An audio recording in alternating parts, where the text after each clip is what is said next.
नमस्कार. आपण आत्ता पुण्यामधल्या पाचगाव पर्वती अर्थात तळजाई टेकडी परिसरामध्ये आपण आत्ता आलेलो आहोत. आपण या वनक्षेत्रामध्ये वर्षा पर्यटन करण्यासाठी आलेलो आहोत. सगळीकडं पावसाचं सावट निर्माण झालेलं आहे आणि या वनक्षेत्रामध्ये इथले जे स्थानिक वृक्ष आहेत त्यांच्या समवेत आज आपली भटकंती असणार आहेत. आपण ज्या वृक्षाच्या छत्रछायाखाली इथे आपण आत्ता उभे आहोत तो अर्थात आपल्या दख्खनच्या पठाराचा आणि या समृद्ध अशा दख्खनच्या पठारावर असलेली एक वैशिष्ट्यपूर्ण वनस्पती, तिचं नाव आहे अर्थात बाभूळ, काटे बाभूळ. आणि या बाभळीच्या छत्रछायाखाली आत्ता आपण या उभे आहोत. पाचगाव पर्वती किंवा तळजाई टेकडी किंवा पुण्यातल्या परिसरातल्या टेकड्या याच्यावर खुरट्या पानझडी वनांचा अधिवास आहे. गवताळ कुरणं आहेत, म्हणजे ज्याला इंग्रजीमध्ये सावानास किंवा ग्रासलँड्स किंवा स्क्रबलँड असं म्हटलं जातं. तर अशा स्क्रबलँडमध्ये खुरट्या वनामध्ये आज आपण आलेलो आहोत आणि त्या खुरट्या वनांमध्ये असली एक महत्त्वाची वनस्पती अर्थात बाभूळ. पण बाभूळ म्हटलं की बाभळीचं वैशिष्ट्य अधोरेखित केले ते कवी वसंत बापटांनी. कवी वसंत बापट बाभळीचं वर्णन करताना म्हणतात, अस्सल लाकूड, भक्कम गाठ, ताठर कणा, टणक पाठ, वारा खात गारा खात बाभूळ झाड उभेच आहे. देहा फुटले वारा फांटे, अंगावरचे पिकले काटे, आभाळात खुपसून बोटे, बाभूळ झाड उभेच आहे. तर कवी वसंत बापटांनी अत्यंत समर्पक असं त्याचं बाभळीचं वर्णन केलं आहे. आणि आज आपण बघतोय की ही जी बाभूळ आहे, जी मूळची स्थानिक आहे, हीच आज कुठेतरी या खुरट्या वनांमधनं किंवा गवताळ कुरणांवरनं दख्खनच्या पठारावरनं मोठ्या प्रमाणात कमी होताना दिसते. बाभळीची झाडं खरं तर तुम्हाला माहिती आहे की एक कल्पवृक्ष म्हणून दख्खनच्या पठारावर तो ओळखला जातो. त्याचे अत्यंत महत्त्वाचे असे औषधी गुणधर्म आहेत, त्याचे पर्यावरणीय महत्त्व मोठं आहे. पण हा वृक्ष आज विविध कारणांमुळं या झपाट्यानं आपल्या टेकड्यांवरनं कमी होताना दिसतो आहे. आपण बघू शकता की हा जो परिसर आहे, ह्या परिसरामध्ये जो पाचगाव पर्वतीचं वन्य क्षेत्र आहे, ह्याच्यामध्ये या खुरट्या वनांमध्ये तुम्हाला पांढरी सावर, धामण, बारतोंडी, खैर, बाभूळ, बूचपांगारा, बारतोंडी किंवा वेगळ्या वेली, ज्याच्यामध्ये मग हरणदोडी असेल, त्याच्यामध्ये कावळी असेल, ह्या स्थानिक वेली देखील मोठ्या प्रमाणात एकेकाळी होत्या. पण आज या हिरवाईचं स्वरूप मात्र बदलताना दिसतंय. आणि हे स्वरूप का बदलतं आहे याचा मागोवा खरं तर आपण आजच्या या वर्षा पर्यटनामध्ये आपण घेणार आहोत. आणि याच्यामध्ये आपण समजून घेणार आहोत की नक्की खुरटं बाभळीचं वन किंवा स्क्रबलँड किंवा ग्रासलँड ते नक्की कशा पद्धतीचं आहे, त्याच्यामध्ये कुठल्या कुठल्या वनस्पती या वन्य आहेत, आणि याच्यामध्ये जो मानवी हस्तक्षेप, जो चुकीचा मानवी हस्तक्षेप, चुकीचा या शब्दाला मी मुद्दाम अंडरलाईन करतो कारण का जो चुकीचा मानवी हस्तक्षेप या वनक्षेत्रामध्ये होताना दिसतोय तो देखील आज आपण बघणार आहोत. पण तत्पूर्वी तो बघण्याआधी आपण स्क्रबलँड जे आहे, जसं बाभळीचं हे वन आहे, त्या ठिकाणी अंडरग्रोथमध्ये किंवा जमिनीलगत ग्राउंड कव्हर ज्याला म्हणतात, व्हेजिटेशन ग्राउंड कव्हर, तर ते कशा पद्धतीचं आहे, मोठ्या प्रमाणात गवताच्या प्रजाती या ठिकाणी मोठ्या प्रमाणात आहेत, त्या कुठल्या आहेत, छोटी वानसं म्हणजे ज्याला हर्बेशियस प्लांट्स म्हणतात ती कुठल्या कुठल्या पद्धतीचे आहेत, त्यांना असलेले धोके कुठले, त्यांना स्पर्धा निर्माण करणाऱ्या इतर आगंतुक परदेशी वनस्पती कुठल्या, हा सगळा आढावा या वर्षा पर्यटनामध्ये किंवा या एकंदरीत आपला जो वॉक आहे आजचा याच्यामध्ये आपण करणार आहोत. तर चला तर मग आपल्या वर्षा पर्यटनाला आपण सुरुवात करू. आपण बघू शकता की या स्क्रबलँडमध्ये मोठ्या प्रमाणात इथं बाभळीची छोटी छोटी झाडं आलेली तुम्हाला दिसत आहेत. म्हणजे ही रोपटी आता उगवून बऱ्यापैकी त्यांनी बाळसं धरलं आहे आणि ते आता छोटा वृक्ष म्हटलं तरी वागवणं किंवा झुडूप वजा त्याची उंची झालेली आहे. आणि तुम्ही जर बघितलं तर ह्या बाभळीच्या सानिध्य, त्याच्या ज्या बिया पडल्या असतील त्या रुजलेल्या आहेत आणि त्याचं एक नॅचरल रिजनरेशन मोठ्या प्रमाणात या ठिकाणी झालेलं आपल्याला दिसतंय. तुम्ही या परिसरात बघा की इथे बऱ्यापैकी बाभळीचं नैसर्गिक पुनरुज्जीवन किंवा इकॉलॉजिकल रिस्टोरेशन झालेलं दिसतंय. ते स्थानिक अधिवासामध्ये नैसर्गिकतः त्याचं रिजनरेशन आपल्याला होताना दिसतंय. आणि आपण जर मोठ्या प्रमाणात या ठिकाणी बघितलं तर इथं काही वानस आहेत, म्हणजे ज्याच्यामध्ये अंडरग्रोथमध्ये ही जी वनस्पती तुम्हाला बघायला मिळते, म्हणजे त्याची पानं मी तुम्हाला मुद्दाम दाखवतो की पानं इथं खाली आहेत कारण की इथं झाडं वाढलेली आहेत. ही एक औषधी वनस्पती अत्यंत महत्त्वाची. त्याला गुलाबी, फिकट गुलाबी अशी फुलं दिसत आहेत, तुरे आलेले दिसत आहेत. याचं नाव आहे पुनर्नवा, ज्याला बोराविया डिफ्युजा किंवा बोराविया इरेक्टा असं त्याला शास्त्रीय नाव आहे. आणि ही पुनर्नवा अत्यंत गुणकारी औषधी वनस्पती ही इथली मूळची स्थानिक आहे, मग इथलं स्थानिक वानस आहे. त्याच्याच जोडीला तुम्हाला इथे बाभळीच्याच पानांसारखी छोटी वनस्पती वाढलेली दिसते बघा. इथे अगदी बारीक पानं आहेत. याचं नाव आहे कॅशिया मायमोसॉइडिस. हे देखील एक छोटं वानस आहे जे इथलं स्थानिक आहे. त्याच्यानंतर इथे काही दुसऱ्या वनस्पती आहेत, क्लिओमच्या काही जाती आहेत, त्या इथं वाढलेल्या दिसत आहेत. तुम्हाला साधारणतः दगडी आदिवासामध्ये म्हणजे जे रॉकी आउटक्रॉप्स आहेत अशा ठिकाणी तुम्हाला रान शेपू म्हणजे ग्लॉसोकॉर्डिया अशा देखील काही वनस्पती बघायला मिळतील. ह्या वन्य आदिवासामध्ये तुम्हाला काही वेली, हरणदोडी असतील, कावळे असेल, ह्या पण बघायला मिळतात. पण आज होताना काय दिसतंय की तुम्ही पुनर्नवा जर बघितली तर पुनर्नवाच्या ठिकाणी मोठ्या प्रमाणात ही कोथिंबीरीसारखी जी पानं दिसत आहेत, ही तुम्हाला डिसेक्टेड लीव्ज जी दिसत आहेत, ही एक आगंतुक परदेशी वनस्पती मोठ्या प्रमाणात या ग्राउंड व्हेजिटेशनमध्ये माजलेली दिसते. ती आहे कॉस्मॉस सल्फ्युरियस, जी मेक्सिकन वीड आहे. हे परदेशी तण मोठ्या प्रमाणात आपल्या परिसरात आलेलं आहे. तुम्ही बघू शकाल की या ठिकाणी किती मोठ्या प्रमाणात ही कॉस्मॉस वनस्पती दिसते. म्हणजे तुम्ही हे बघा, मी आता सहज उपटून काढलं तर ते किती मोठ्या प्रमाणात आलेलं दिसतं बघा. आणि इथली माती, इथले न्यूट्रियंट मोठ्या प्रमाणात ती खाती आहे. म्हणजे जे आपल्या वनस्पतींचं हक्काचं आहे, आपल्या वनस्पतीच्या हक्काची जागा, हक्काची माती, हक्काची म्हणजे न्यूट्रियंट जे आहेत, याला मोठ्या प्रमाणात स्पर्धा ही परकीय वनस्पती मोठ्या प्रमाणात करते. त्याच्याच जोडीला हा इथला विलायती टाकळा म्हणजे तुम्ही बघितला तर हा कॅशिया युनिफ्लोरा जो आहे तर तो मोठ्या प्रमाणात आहे. त्यामुळं टाकळा असेल किंवा कॉस्मॉस सल्फ्युरियस असेल, ह्या परदेशी वनस्पती देखील मोठ्या प्रमाणात आपल्या खुरट्या वनांमध्ये किंवा या सवानांमध्ये, ग्रासलँडमध्ये आता माजलेल्या आहेत. आणि खरं तर हा प्रचंड मोठा धोका स्थानिक जैवविविधतेला आज निर्माण झालेला आहे. आणि त्याचे दुष्परिणाम आपण येणाऱ्या आपल्या एकंदरीत या चर्चेमध्ये आपण समजून घेणारच आहोत की कॉस्मॉस असेल किंवा हा जो विलायती टाकळा आहे, ह्याचे दुष्परिणाम स्थानिक जैवविविधतेवर कसे होतात आणि ते आपल्या स्थानिक वानसांबरोबर, हर्बेशियस प्लांट्सबरोबर कसे स्पर्धा तयार करतात आणि त्याचा थेट जो परिणाम आहे या आपल्या स्थानिक वनस्पती आहेत त्यांच्यावर अवलंबित असलेल्या जैवसाखळीला होतो. उदाहरणार्थ कीटक असतील किंवा इतर प्राणी असतील की ज्यांची उपजीविका मोठ्या प्रमाणात या स्थानिक वनस्पतीने एकेकाळी अवलंबून होते. तर हा सगळा इकॉलॉजिकल टर्मॉईल किंवा जी एक परिस्थिती की गुंतागुंत मोठ्या प्रमाणात वाढते, ती अशा पद्धतीच्या उपद्रवी परदेशी आगंतुक ताणांमुळे. आपण ते पुढे समजून घेऊयात. एक स्थानिक बाभळीचं झाड इतर वनस्पतींना देखील पोषक अधिवास कसं निर्माण करतं याचं उत्तम उदाहरण आपण बघूया. या ठिकाणी तुम्ही आलात तर इथं बाभळी, काटे बाभळीच्या झाडावर एक मोठा वेल वाढलेला दिसतोय.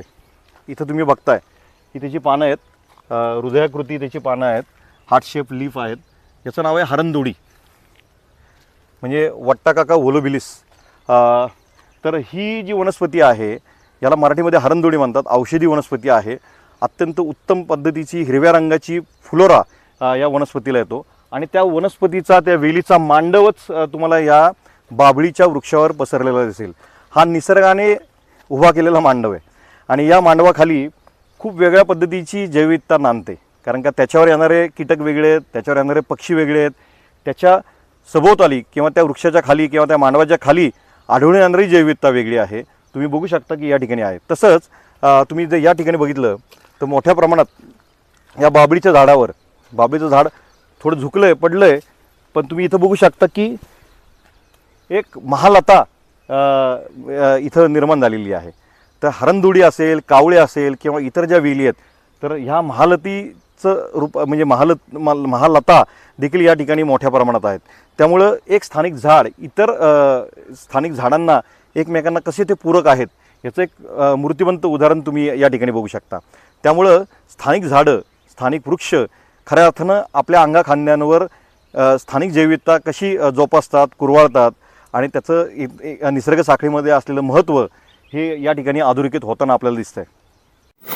पण आपण बघता की आता पावसाळा आला आहे, पाऊस स्थिरावतो आहे, पावसाला आता सुरुवात होती आहे आणि पावसाळा आला की एका गोष्टीला पेव फुटतं, ते म्हणजे वृक्षारोपण. वृक्षारोपण ही खरं तर एक शास्त्रीय अशी एक ॲक्टिव्हिटी आहे, पण वृक्षारोपणाच्या नावाखाली मोठ्या प्रमाणात समारंभपूर्वक हे कार्यक्रम परिसरामध्ये, टेकडी परिसर असेल किंवा वन्य आदिवासांमध्ये केले जातात. तर त्याच्याविषयी थोडक्यात आढावा आपण घेऊया. आपण पाचगाव पर्वती परिसरात आहोत आणि आपण बघू शकता की या ठिकाणी ज्या पद्धतीचे खड्डे वृक्षारोपणासाठी घेतलेले आहेत ते आपण बघू शकता की JCBच्या साह्यानं या ठिकाणी मोठे खड्डे घेतलेले तुम्हाला दिसत आहेत. आणि ते इतके जवळजवळ घेतलेले आहेत की साधारणतः 2-2, 3-3 फुटांवर हे मोठे खड्डे घेतलेले आहेत. त्यामुळे तुम्ही जर बघू शकला तर इथला जो स्थानिक ग्रासलँड आहे किंवा स्क्रबलँड आहे तो पूर्णपणे बाधित करून या ठिकाणी अशा अशास्त्रीय पद्धतीनं इथं वृक्षारोपणासाठी खड्डे केलेले दिसत आहेत. आपण बघू शकता की हे खड्डे केल्यामुळं तुम्ही बघताय की इथं मोठ्या प्रमाणात इन्व्हेजन वाढतात. म्हणजे तुम्ही जो अधिवास असता तो अधिवास ओपन करून देतात आणि ज्या ज्या ठिकाणी नैसर्गिक अधिवास बाधित करून तुम्ही हॅबिटॅट जेव्हा ओपन करता तेव्हा त्या ठिकाणी मोठ्या प्रमाणात मग इन्व्हेजन्स वाढतात. म्हणजे ज्या आगंतुक परदेशी वनस्पती आहेत, ज्या उपद्रवी आहेत, म्हणजे मगाशी आपण बघितलं की कॉस्मॉस सल्फ्युरियस सारखा असेल किंवा विलायती टाकळा असेल किंवा रेशीम काटा म्हणजे अल्टरनॅन्थरा सेसिलिस सारखा एखादं तण असेल, तर यांची इंट्रोडक्शन मोठ्या प्रमाणात होतं आणि ते स्थानिक वनस्पतींशी ते स्पर्धा करायला लागतात. आता इथं खड्ड्यात तुम्ही बघितलं की इथं जे वृक्षारोपण करण्यात आलेलं आहे, तर इथे आपला देशी जरी वृक्ष असला तरी तो कुठला आहे, तर तो कदंब आहे. पण कदंब मूळचा या आदिवासामधला आहे का, तर नाही. कदंब या आदिवासामध्ये अस्थानिक आहे. म्हणजे कदंबाला विरोध नाही, पण कदंबाची जागा चुकली लावण्याची, एवढं मी निश्चित ठामपणे म्हणू शकतो. तुम्ही बघू शकता की या ठिकाणी कदंब लावला आहे. कदंबाच्या शेजारीच 3 ते 4 फुटावर इथं तुम्हाला पिंपळ लावलेली दिसतोय आणि परत त्याच्या शेजारी 2 ते 3 फुटावर परत एकदा पिंपळ आहे. शिवाय परत तुम्ही पुढे गेलात तर परत पिंपळ लावलेलं दिसतंय. तर अशा पद्धतीची वृक्षांमधली गर्दी तुम्हाला इथं दिसून येईल. इथं देखील तुम्ही बघता की शेजारीच मी 4 पावलं टाकली तर वड तुम्हाला दिसतोय. शेजारी परत वडाचंच झाड आहे. शिवाय इथे वडाच्या शेजारी मोजून 3 पावलं टाकली तर इथं जॅकरंडा मायमोसिफोलिया हा देखील एक एक्झॉटिक ट्री, जो खरं तर गार्डन प्लांट आहे, एक्झॉटिक आहे, जो उद्यानांमध्ये किंवा परसबागेमध्ये लावला तर हरकत नाही किंवा रोड साईड लावला तर हरकत नाही, पण तो वन्य आदिवासांमध्ये म्हणजे टेकडीवर लावण्याचा घाट राजरोसपणे आपल्याला बघायला मिळतोय. म्हणजे आपण बघू शकता की इथे जॅकरंडा मायमोसिफोलिया लावला आहे. शिवाय तुम्ही इथं पुढं आलात तर इथं तुम्हाला कडुनिंब दिसेल आणि पलीकडे पिंपळ आहे, वड आहे आणि या ठिकाणी मोठ्या प्रमाणात जवळजवळ या साधारणतः एक एरियामध्ये 25 ते 30, 35, 40 झाडं एवढ्या जवळजवळ हा बकुळ वृक्ष लावला आहे. बकुळ मूळचा सदाहरित वनांमधला आहे आणि बकुळ हे उत्तम सावली देणारं झाड आहे, उत्तम इमारतीचं लाकूड देणारं झाड आहे. शिवाय त्याची फुलं सुवासिक असतात. मात्र त्याची जागा कुठे आहे, तर ती गार्डनमध्ये आहे. रोड साईड ॲव्हेन्यू म्हणून तो लावायला हरकत नाही. पण अशा पद्धतीच्या स्क्रबलँडमध्ये, ग्रासलँडमध्ये तो लावणं कितपत योग्य आहे हा प्रश्न जनतेने आपल्याला विचारला पाहिजे. आणि खरं तर हा निसर्गामधला चुकीचा हस्तक्षेप निसर्ग ऱ्हासाला कारणीभूत ठरतो. मला इथं मुद्दा नमूद करायचं की आपण हे बघितलंच तर तुम्ही या ठिकाणी निश्चित तुम्ही बघा की इथे एक मोठा वृक्ष पुरुषोत्तम दिसतोय. अत्यंत उत्तम वाढलेला वृक्ष आहे. त्याचं नाव आहे पांढरी बाभूळ, म्हणजे ज्याला ॲकॅशिया पॉलिकॅन्था असं शास्त्रीय भाषेमध्ये म्हटलं जातं. ही पांढरी बाभूळ म्हणजे पांढरा खैर देखील त्याला असं म्हटलं जातं आणि उत्तम वाढलेला वृक्ष आहे. आत्ता तो फुलावर आलेला आहे आणि हा जेव्हा पावसाळ्याच्या सुरुवातीला फुलावर येतो तेव्हा मोठ्या प्रमाणात मधमाशा, परागकण असतील, मकरंद असेल, पुष्परस असेल, तो घेण्यासाठी एक झुंबड कीटकांची, मधमाशा असतील, फुलपाखरं असतील किंवा इतर गांधील माशा असतील, यांची या वृक्षावर मोठ्या प्रमाणात ती वर्दळ आपल्याला दिसते. परंतु त्या वृक्षाचा जो अधिवास आहे, तुम्ही या परिसरात जर बघितलं तर साधारणतः जे नैसर्गिक पुनरुज्जीवन आहे या वृक्षाचं ते मोठ्या प्रमाणात आहे. म्हणजे याचं रिजनरेशन होऊन इथं पांढऱ्या खैराचं किंवा पांढऱ्या बाबळीचं वन मोठ्या प्रमाणात तयार झालेलं दिसतं आहे. आणि खरं तर ते निसर्ग नियमानुसार योग्य आहे, ते निसर्ग सूत्राला अनुसरून आहे. त्यामुळे या ठिकाणी तुम्हाला बघितलं आहे की पांढरा बाबूळ आहे, त्याच्या पलीकडे काटे बाबूळ आहे, त्याच्या पलीकडे तुम्हाला हिवर दिसेल, चंदन दिसेल, पण त्यांचं एक डिस्टन्स त्यांनी मेंटेन केलेलं आहे आणि हे निसर्गाने मेंटेन केलेलं डिस्टन्स आहे. म्हणजे ते त्यांचा निश एकमेकांचा ते ओळखून असतात किती स्पेस आपण दुसऱ्या वृक्षाला द्यावी किंवा माझी स्पेस किती आहे, मला लागणारा अधिवास किती आहे, हे निसर्ग सूत्रानुसार त्यांनी ठरवलेलं असतं.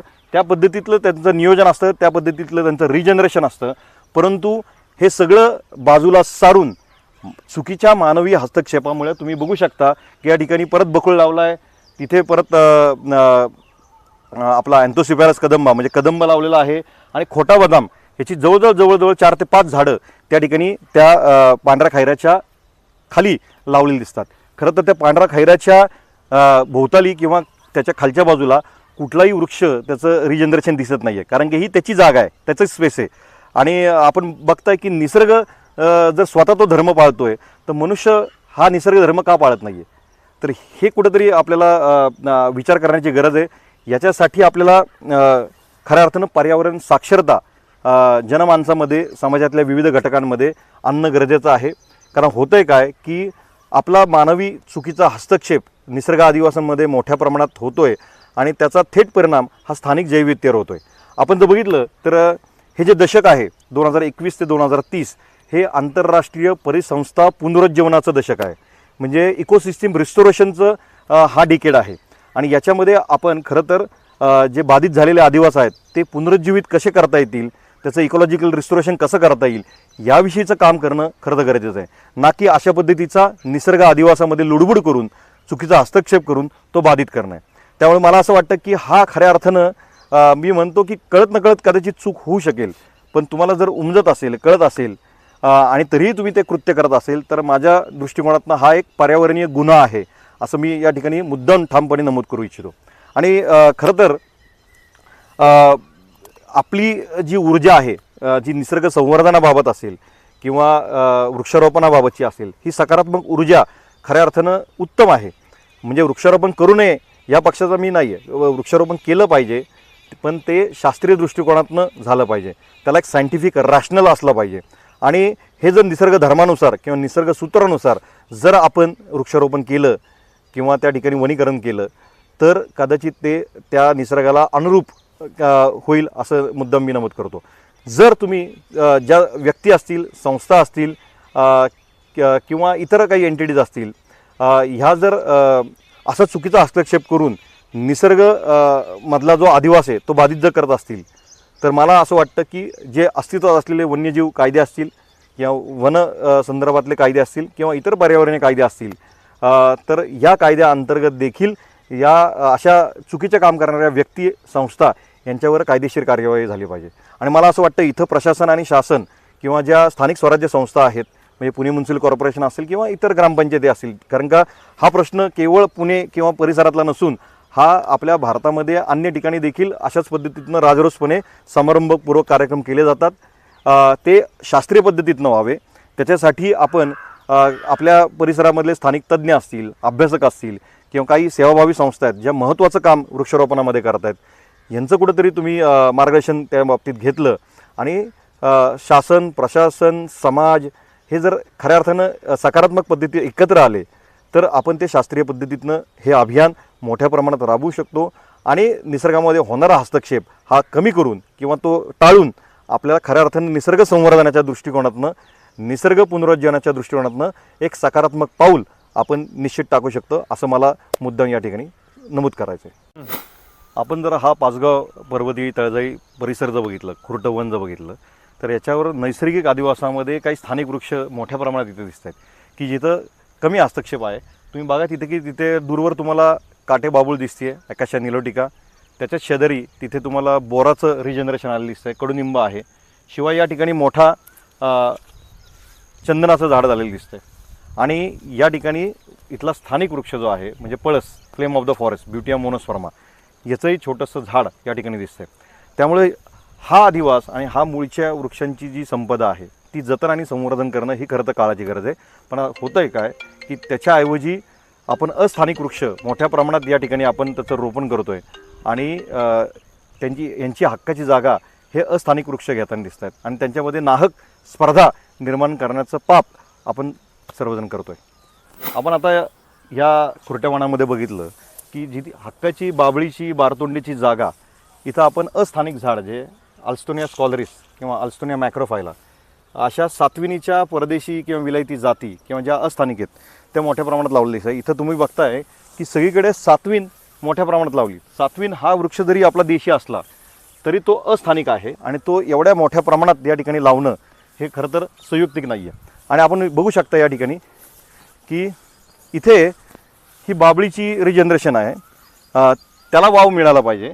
पण इथे तुम्ही बघू शकता की ह्या इन्व्हेजनमुळं इथे वेगळ्या परकीय वनस्पती मोठ्या प्रमाणात वाढलेली दिसत आहे. इथे पतंगी म्हणजे डाल्बरेजिया मेलॉनक्झिलॉन ही मोठ्या प्रमाणात आली आहे. इथं रानमारी किंवा रानमोडी सारखं म्हणजे क्रोमोलिमा ओडराटम किंवा युपॅटोरियम ओडराटम सारखं परकीय अमेरिकन तण हे मोठ्या प्रमाणात वाढलेलं दिसतं आहे. आणि इथं हा जो आपला स्थानिक वृक्ष आहे ज्याला नोनी किंवा बारतोंडी म्हटलं जातं, मॉरिंडा सिट्रीफोलिया किंवा मॉरिंडा प्युबेसन्स, तर ही बारतोंडी जी आपली स्थानिक वृक्ष प्रजाती या भागातली आहे याला कुठेतरी स्पर्धा मोठ्या प्रमाणात या सातवीन असेल किंवा पतंगी आहे. आता पतंगी ज्या पद्धतीत इथं वाढलेली आहे, तुम्हाला माहिती की पतंगी मोठ्या प्रमाणात जाळं निर्माण करते. तुम्ही पुणे विद्यापीठात गेला असेल तर सगळीकडे पतंगी पसरलेली दिसते. तर पतंगीचं वन जर या ठिकाणी मोठ्या प्रमाणात निर्माण झालं तर त्याची थेट स्पर्धा ही या बारतोंडी वृक्षाशी होणार आहे आणि त्याचा अपाय या बारतोंडी वृक्षाला होणार आहे. त्यामुळे इथली परिसंस्था ही बाधित करण्याचं काम या परकीय वनस्पती या ठिकाणी करत आहेत. आणि हे कोणामुळं तर चुकीच्या मानवी हस्तक्षेपामुळं. तुम्ही ज्या चुकीच्या पद्धतीचं वृक्षारोपण या ठिकाणी करताय आणि तो अधिवास या उपद्रवी तणांना खुला करून देत आहे. कारण का तुम्ही अधिवासामध्ये हस्तक्षेप केला, तो उघडा केला की मोठ्या प्रमाणात बायोलॉजिकल इन्व्हेजन तणांचं प्रमाण त्या अधिवासामध्ये वाढताना आपल्याला दिसतं. आपण बघू शकता की हा समृद्ध गवताळ कुरणाचा भाग आहे, खुरटी वनं आहेत, स्क्रबलँड आहे. हा खरं तर कुणाचा आदिवास आहे? याचे मूळचे प्राणी कुठले, पक्षी कुठले, हा खूप महत्त्वाचा प्रश्न आहे. या ग्रासलँडवर तुम्हाला राखी तित्तर म्हणजे ग्रे फ्रँकोलिन सारखा पक्षी दिसेल की जो मोठ्या प्रमाणात एकेकाळी या ठिकाणी होता. पण आज बदलतं स्वरूप या गवताळ कुरणाचं किंवा स्क्रबलँडचं, खुरट्या वनांचं, त्यामुळे हा पक्षी देखील मोठ्या प्रमाणात रोडावतोय. तुम्हाला माहिती की वेगवेगळ्या पद्धतीचे बॅबलर असतील, वॉबलर असतील, माळ टिटवी आहे किंवा आपली नेहमीची टिटवी आहे, यांचा हा अधिवास आहे. आणि या अधिवासामध्ये रानसस्ये आहेत. एकेकाळी खोकड बघायला मिळायची, तरस या भागामध्ये बघायला मिळायची, खवले मांजर या भागामध्ये बघायला मिळायची. पण हे सगळे प्राणी मानवी हस्तक्षेपामुळे किंवा शहरीकरणामुळे मोठ्या प्रमाणात इथनं झपाट्यानं कमी झालेले आहेत. आणि आता उरले सुरले जे प्राणी आहेत किंवा पक्षी आहेत यांचा अधिवास जर आपण टिकवला तर ते प्राणी टिकणार आहेत. पण आपण बघताय की या ठिकाणी ग्रासलँडवर देखील मोठ्या प्रमाणात कांचन असेल, जरी तो देशी असला तरी त्याचं रोपण हा इथला अस्थानिक वृक्ष आहे, तो मोठ्या प्रमाणात लावलेला दिसतोय. शिवाय तुम्ही बघितलं तर कांचनबरोबर या ठिकाणी सातवीन परत लावलेली तुम्हाला बघायला मिळते. हां, शिवाय काही वर्षांपूर्वी एक चुकीचं कृत्य प्रशासनाकडनं झालं होतं. इथे तुम्हाला बघताय की इथं सुबाबळीचं वन किंवा कुबाबळीचं वन मोठ्या प्रमाणात निर्माण झालेलं दिसतंय.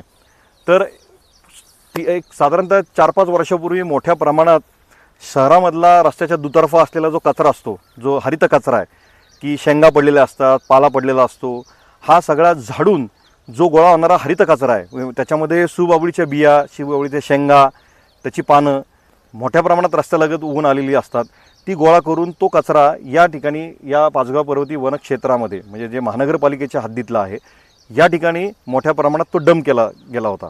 आता त्याच्यामागे कुठलाही सायंटिफिक रॅशनल नव्हता. कदाचित ती पर्यावरणीय साक्षरता त्या प्रशासनाकडे किंवा अधिकाऱ्यांकडे ती नव्हती, कामगारांकडे नव्हती. पण जेव्हा हे कृत्य या ठिकाणी होताना आम्ही बघितलं तेव्हा त्याच्या विरोधात आम्ही आवाज उठवला की हा जो हरित कचरा आहे शहरामधला तो अशा पद्धतीच्या वन्य आदिवासामध्ये तुम्ही डंप करू नका, कारण का त्याच्याबरोबर मोठ्या प्रमाणात सुबावळीच्या बिया या वनक्षेत्रामध्ये येतील आणि हळूहळू त्या मोठ्या प्रमाणात या वनक्षेत्रामध्ये पसरतील. आणि आम्ही जे म्हटलेलं होतं ते खरं झालं. आणि तो कचरा अर्थात आम्ही जेव्हा मोठ्या प्रमाणात एक आंदोलन केलं किंवा त्या पद्धतीचं एकंदरीत सेन्सिटायझेशन केलं, प्रशासनाला भानावर आणण्यासाठी त्यांना वेळोवेळी पाठपुरवठा केला आणि वर्तमानपत्रांच्या माध्यमातून तो आवाज उठवला आणि त्याचा परिणाम असा झाला की तो हरित कचरा इथनं हटवण्यात आला. पण तो हटवत असताना देखील सुरुवातीला जो कचरा टाकला होता त्याच्यातनं काही बिया या वनक्षेत्रामध्ये राहिल्या आणि त्या सुबाबळीच्या बियांचं आज मोठ्या प्रमाणात सुबाबळीचं किंवा कुबाबळीचं वन या ठिकाणी उभं राहिलेलं दिसलं आहे. म्हणजे जो धोका आम्ही त्यावेळी प्रेडिक्ट केला होता तो खरं होताना दिसतोय. आता ही जी राई आहे सुबाबळीची ही मोठ्या प्रमाणात सीड निर्माण करणार आणि या गवताळ कुरणावर किंवा या स्क्रबलँडवर मोठ्या प्रमाणात सुबाबळीचं प्राबल्य हे वाढताना आपल्याला येणाऱ्या काळात दिसेल. जर हे रोखायचं असेल तर त्वरित प्रशासनानं किंवा शासनानं या सुबाबळींचा वनांचा योग्य तो बंदोबस्त, योग्य ते नियंत्रण किंवा त्याला योग्य त्या पद्धतीत जो प्रोटोकॉल फॉलो करून त्याचं अपरूटिंग असेल किंवा त्याचं कटिंग असेल हे मोठ्या प्रमाणात करण्याची गरज आहे. नाहीतर हा पाचगाव पर्वतीचा सुंदर गवताळ कुरणांचा आणि खुरट्या वनांचा अधिवास बाधित झाल्याशिवाय राहणार नाही आहे. आणि हटवा तण वाचवा वन, हटवा तण वाढवा वन हे सूत्राप्रमाणे आपल्याला तणमुक्त भारत अर्थात स्वच्छ भारत करणं हे आपलं सगळ्यांचं कर्तव्य आहे. आपण या खुरट्या वनामध्ये किंवा या गवताळ कुरणामध्ये काही सूक्ष्म अधिवास असतात, ते अत्यंत महत्त्वाचे असतात. आपण बघू शकता की या ठिकाणी टर्माइट माउंड आहे, म्हणजे वारुळ सदृश्य एक जागा दिसते की इथे तुम्हाला मोठ्या प्रमाणात तो टर्माइट माउंड दिसतोय. इथं तुम्ही जर बघितलं तर इथं माती हे तुम्ही बघू शकता, भुसभुशीत झालेली माती इथे त्याला छिद्र आहेत आणि त्याच्यामधनं मुंग्या देखील येताना दिसते. इथं टर्माइट्स आहेत. तुम्ही बघा इथं आत्ता हे बघा इथं टर्माइट बाहेर पडताना दिसते. तुम्ही जवळनं जर घेतलं तर बघा पांढऱ्या रंगाची ती टर्माइट गेली का, तर ती आहे वाळवी. म्हणजे याला सबटेरेनियन टर्माइट्स असं म्हटलं की त्या जमिनीमध्ये राहणार आहेत. आणि ह्या वाळवीमुळं हे वारूळ तयार होत असतं आणि एक प्रकारचा अधिवास या ठिकाणी निर्माण झालेला असतो. आणि याच ठिकाणी मग त्या अधिवासामध्ये, त्या वारुळामध्ये मुंग्या असतील, सरीसृपं असतील, इतर छोटे कीटक असतील, इतर गांधील माशा असतील, या अधिवासामध्ये राहत असतात. आणि जेव्हा पावसाळ्याच्या सुरुवातीला जेव्हा वळीव पडतो, त्या वळीव पडल्यानंतर याच्यामध्ये जे ॲडल्ट जे इन्सेक्ट्स आहेत कशाचे, वाळवीचे, ते मोठ्या प्रमाणात यातनं बाहेर पडतात. त्यावेळेला मोठ्या प्रमाणात त्याच्यावर उपजीविका करण्यासाठी गाय बगळ्या असतील, डोन कावळे असतील, हाऊस क्रो असतील, साळुंक्या मोठ्या प्रमाणात, इवन भारद्वाज हे जे पक्षी आहेत ते मोठ्या प्रमाणात या ठिकाणी जमतात. आणि ते छोटे कीटक जे आहेत किंवा जे प्रौढ वाळवी ज्या बाहेर पडते ती खाण्यासाठी, ती मटकवण्यासाठी मोठ्या प्रमाणात इथं गर्दी झालेली दिसते. त्यामुळे अशा पद्धतीचे सूक्ष्म अधिवास हे गवताळ कुरणावरचे किंवा खुरट्या वनांमधले जोपासणं हे देखील महत्त्वाचं आहे. आणि जेव्हा या ठिकाणी मोठे मॅनेजमेंट प्रॅक्टिसेस होतात किंवा वृक्षारोपण करण्यासाठी काही जागा निर्माण करतात किंवा इथला जो स्थानिक झाडझाडोरा आहे तो क्लिअर करून किंवा इथले गवत हटवून, जे उन्हाळ्यामध्ये ते ऑपरेशन इथे पब्लिक बॉडीजकडनं मोठ्या प्रमाणात होतं की ते गवत हटवून अशा पद्धतीचे अधिवास JCPच्या माध्यमातून हे कायमचे बाधित होतात. आणि इथली जी जैविक प्रणाली आहे, जैविक साखळी आहे, ती देखील त्याच्यातनं बाधित होते आणि मानवी चुकीचा हस्तक्षेप याला कारणीभूत ठरतो. तर आज आपण या निसर्ग भटकंतीमध्ये पाचगाव पर्वतीच्या आज आपण इथला स्थानिक वन्य अधिवास अर्थात खुरट्या वनांचा अधिवास, गवताळ कुरणांचा अधिवास आपण बघितला, तो थोडा अभ्यासला आणि संशोधक वृत्तीने तो एकंदरीत बघितला देखील. तर इथला स्थानिक झाडझाडोरा काय आहे, इथल्या स्थानिक वनस्पती कुठल्या आहेत, इथली वानसं कुठली आहेत याचा आढावा आपण घेतला. शिवाय या अधिवासासमोर असलेली आव्हानं कुठली आहेत, त्या अधिवासामध्ये होणारा वृक्षारोपणाच्या नावाखाली होणारा मानवी चुकीचा हस्तक्षेप कशा पद्धतीचा आहे तो देखील आपण अभ्यासला आणि बघितला. तर माझं या माध्यमातून तुम्हाला सर्वांना आवाहन करायचं आहे की आपण निसर्गामधला चुकीचा हस्तक्षेप कृपया थांबवावा आणि समारंभपूर्वक जे वृक्षारोपणाचे कार्यक्रम आपण या ठिकाणी घेतो आहे, वृक्षारोपण करणं ही ॲक्टिव्हिटी चुकीची नाही, पण ज्या पद्धतीमध्ये ती आपण राबवतो आहे किंवा ज्या अधिवासामध्ये ती आपण राबवतो आहे याच्याविषयी विचार करण्याची खरं गरज आहे असं मला वाटतं. मला एवढंच सांगायचं आहे की वृक्षारोपण करताना आपण काही निसर्गपथ्य असतील, निसर्गसूत्रानुसार ती पथ्य पाळणं हे अत्यंत गरजेचं आहे. आपले स्थानिक काही तज्ज्ञ असतील, मार्गदर्शक असतील किंवा काही सेवाभावी संस्था या विषयामध्ये काम करणारे आहेत, त्यांचं जर तुम्ही मार्गदर्शन घेतलं आणि त्या मार्गदर्शनाच्या खाली जर तुम्ही ही अभियानं राबवली तर कुठल्या वनस्पती या वन्य अधिवासामध्ये लावाव्यात, कुठल्या वनस्पती लावू नयेत, कशा पद्धतीने त्या लावाव्यात, किती अंतरावर त्या लावाव्यात, त्याची जोपासना नक्की संवर्धन कशा पद्धतीत केलं पाहिजे, हा आराखडा तुम्हाला आखता येईल आणि त्या पद्धतीत वृक्षारोपण तुम्हाला येणाऱ्या काळामध्ये मोठ्या प्रमाणात करता येईल. आपली जी विस्कळीत झालेली शक्ती आहे, ऊर्जा आहे, ती योग्य पद्धतीत संघटित होऊन ती योग्य पद्धतीत ऊर्जा चॅनलाइज जर केली तर आपण निश्चित निसर्ग संवर्धनाचं, पर्यावरण संवर्धनाचं एक आदर्शवत काम उभा करू शकतो आणि खऱ्या अर्थानं आपल्या राष्ट्राला एक विधायक कार्याची जोड या वृक्षारोपणाच्या माध्यमातून निश्चित निर्माण करू शकतो. यासाठी हवी ती योग्य ती पर्यावरण साक्षरता, सजगता आणि सक्षमीकरण. आणि मला खात्री आहे की हा व्हिडिओ बघितल्यानंतर ती तुम्ही अंगी बाळगाल आणि त्या पद्धतीत निसर्ग संवर्धनाचं काम हे आपण निश्चित कराल. त्यासाठी माझ्या मनपूर्वक शुभेच्छा.